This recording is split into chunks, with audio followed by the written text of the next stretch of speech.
ஆளுங்கட்சியினர் தங்களை விளம்பரப்படுத்திக் கொள்ளும் ஒரு படப்பிடிப்பு தளம் போல சட்டமன்றத்தை பயன்படுத்துகிறார்கள் என எதிர்க்கட்சித் தலைவர் உதயநிதி ஸ்டாலின் கடுமையாக விமர்சித்துள்ளார்.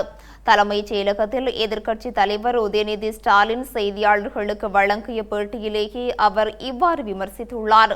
தலைமைச் செயலகத்தில் எதிர்க்கட்சித் தலைவர் உதயநிதி ஸ்டாலின் செய்தியாளர்களை சந்தித்து பேசிய போது ஆளுங்கட்சியின் செயற்பாடுகளையும் சட்டசபை நிகழ்வுகளையும் கடுமையாக விமர்சித்துள்ளார்.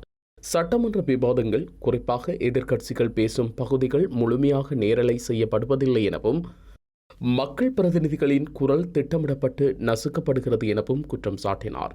எதிர்க்கட்சியினர் எழுப்பும் மக்கள் பிரச்சினைகளை முழுமையாக தவிர்த்துவிட்டு ஆளுங்கட்சிக்கு சாதகமான பகுதிகளை மட்டும் திருத்தம் செய்து வெளியிடுகின்றனர் எனவும் அவர் சுட்டிக்காட்டியுள்ளார்.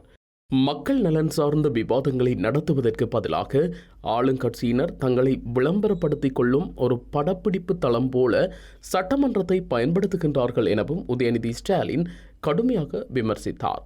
முழுக்க சமூக ஊடகங்களில் பிரபலமாகும் வகையில் முதலமைச்சர் பேசுகின்றார் எனவும் குற்றம் சுமத்தியுள்ளார்.